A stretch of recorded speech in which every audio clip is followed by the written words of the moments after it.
that you are witnessing is the last of the great battles between these two species, the Kongs and the V-Rexes. In this episode, we will uncover the causes of this conflict, as well as attempting to reveal the origins of both of these species, where they came from, and why they look like this. To come up with the best answer possible to this mystery, we will divide this episode into 3 sections. The first discussing the battle terrain and why this is a critical part in explaining this rivalry, the origins of both of these species, and finally the factors that caused this bloody conflict. Subscribe if you love hearing about monsters. Coming up, King Kong versus V-Rex conflict explained. Number 1, the arena. A big factor as to why these two species had some massive beef with each other had a lot to do with the place they were living. Quick reminder that we will be discussing Peter Jackson's King Kong version of Skull Island, not the Monsterverse. These two islands were really different. This version of Skull Island didn't always look like this. It used to be a lot bigger. You see, over a span of around 1,000 years, the island slowly began to sink, and is still sinking. This is because this island is on top of some treacherous rock, moving violently at times, instigating volcanic eruptions, crumbled terrain, and faults such as these chasms. This slowly but surely began to compress all fauna found in this island closer to each other, igniting a bloody evolutionary arms race within the island, bringing forth hellish creatures that made up the ranks of the volatile food chains in this biome, which were peaked by 2 apex species, the Kongs and the Vestatosauruses. But where did these two live exactly? Here's where things get interesting.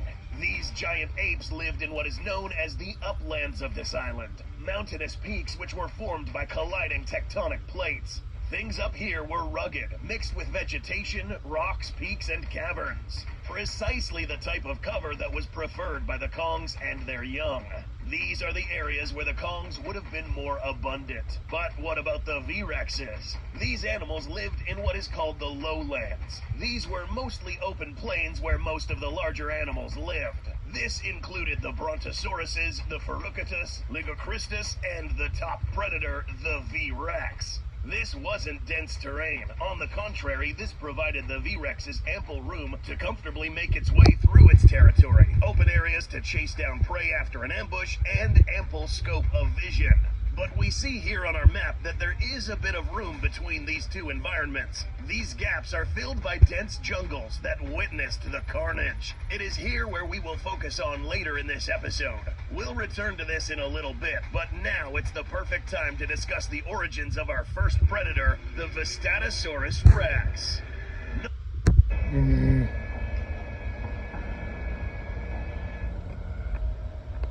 Number 2, the V-Rexes. The V-Rexes of this island were the largest carnivores ever to step in this ecosystem.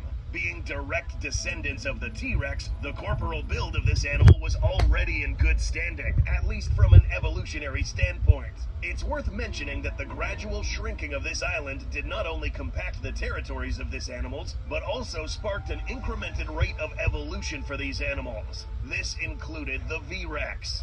Over time, similar tyrannosaurids would evolve to be more stockier. Their bone structure became more robust. Splayed, 3-toed feet and thicker leg bones allowed this new theropod to carry its immense 50-foot body through all sorts of terrain.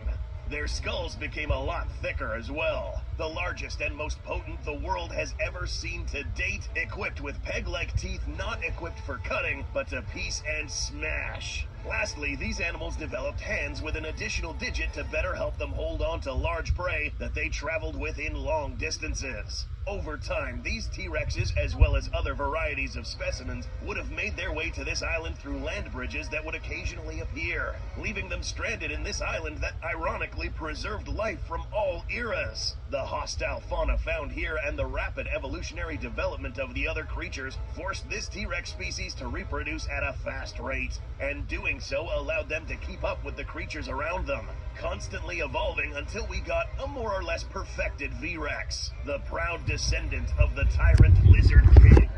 Before we start talking about the actual conflict against the Kongs, let's first cover their origins and what role they play in this island.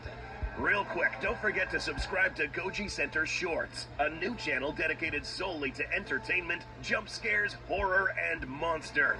Links in the description. Next segment, the Kongs. This species of giant ape is the one animal whose origins are as obscure as the island itself.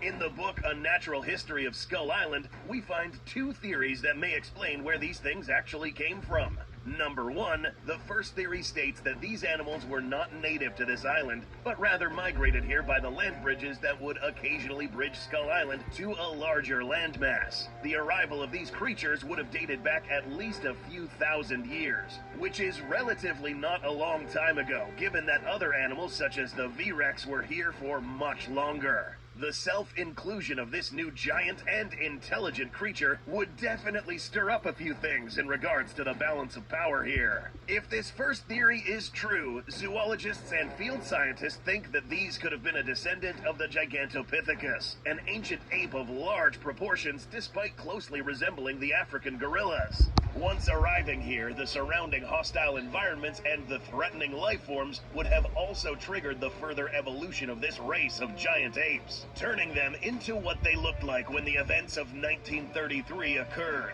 The second theory is a bit more outlandish, and it involves the ancient civilization that used to thrive here ages ago. If you look closely, this civilization seemed to express some sort of veneration towards the Kong species, laid bare by the vast amounts of ape-shaped ruins in their architecture. This led the field scientists to believe that these apes, get ready for this, were a result of selective breeding by this civilization, possibly as an attempt to create a sort of bioweapon for self-preservation, protection, war, etc. Whatever the case, these were revered by this civilization nonetheless. Once arriving on this island, they quickly made their home in the said uplands of this island, only one environment away from where the adult V-Rexes thrived. It is here where most of the conflict occurred between these two monstrous creatures. Now is the time to find out why. Number 3, the conflict. The boring answer is that these are two big animals that would inevitably notice each other in overlapping territory and duke it out until one species dies off or decides to retreat. But the truth is actually a bit more deep and violent. This jungle environment was thick and provided the perfect cover for both V-Rexes and Kongs. These V-Rexes were a lot more agile than their predecessors, thanks to a larger gap between the ribs and hips, which allowed them to almost snake through the dense jungle and around other hard obstacles. The Kongs would leverage the tall vegetation to take the fight in an additional axis, attacking from above as well. The adult form of a V-Rex would avoid living here full-time for this particular reason, to prevent constant confrontations between Kongs and Rexes. But this was a better habitat for their young. That's right, an adult female V-Rex would never lay her eggs in the open lowlands, but rather put them under the cover of dense trees. These smaller offspring would then join forces with other infant V-Rexes and work together as a team. They were often safer here in larger numbers, except for when an adult Kong would wander by and run into these smaller V-Rexes. Why is this Kong here? Precisely for this reason. That's right, now we are starting to understand why jungles were battlegrounds for these beasts. Both adult V-Rexes and Kongs viewed each other's offspring as a threat, best extinguished when they are still young. Except the V-Rexes took this a bit further and also saw the younger Kongs as a source of food. This would in turn cause the adult Kongs to occasionally wander these jungles in the lookout for these large V-Rexes who looked to kill and eat their young.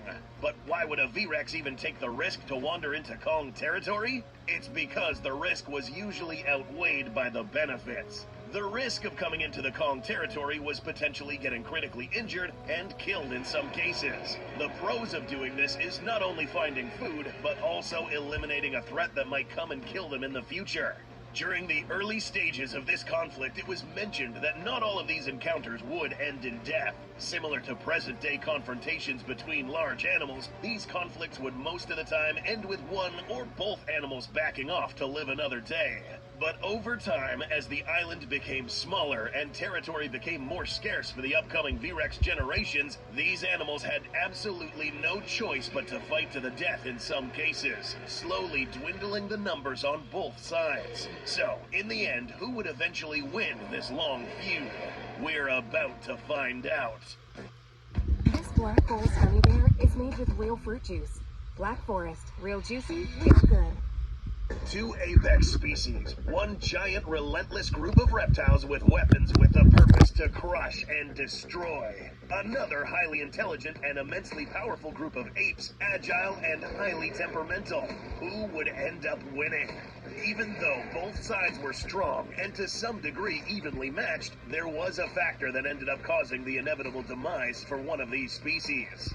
We're talking about the Kongs. The outcome of this conflict wasn't really determined on how strong or intelligent these creatures were, but was rather determined by a factor of population.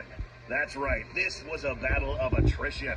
As mentioned earlier, V-Rexes would breed abundantly, often laying many eggs at a time on a more frequent basis. Similar to the big apes in the real world, these would not mate as often. So for every one new Kong that was born, there were probably another dozen V-Rexes that would hatch. Even if we account for the V-Rexes that would not survive to adulthood, the number still was in favor of the V-Rexes. In the book Natural History of Skull Island, it is mentioned that apart from casualties inflicted by V-Rexes and infant Kongs to predators, disease was also a factor here. Skull Island was not only home to an infinite amount of deadly animals, but also disease, some of which would even take a toll on the Kong species. The vast disparity in population between these two species would only mean that a single loss of a Kong specimen would be proportionally a greater loss to the Kongs, whereas a few dead V-Rexes would be an insignificant blow to the overall V-Rex population. Eventually, over time, the casualties inflicted on both sides would catch up to the Kongs. Unfortunately, their reproductive rate would not be enough to keep their species alive on this island, which is why this group of apes was rendered down to a single specimen, King Kong, the last of his kind. Being the last of his kind meant that he had to learn to fend off every single threat on his own, forcing it to evolve physically, mentally, and emotionally. Kong's body was a living testament of what his life was all about. The scarring speaks to all the hardships he had to endure, the animals he had to kill just so that he himself could live another day. This battle was the last between their kind, never to be seen again. Had the Kongs been able to reproduce faster, this species would have thrived perhaps for another millennia.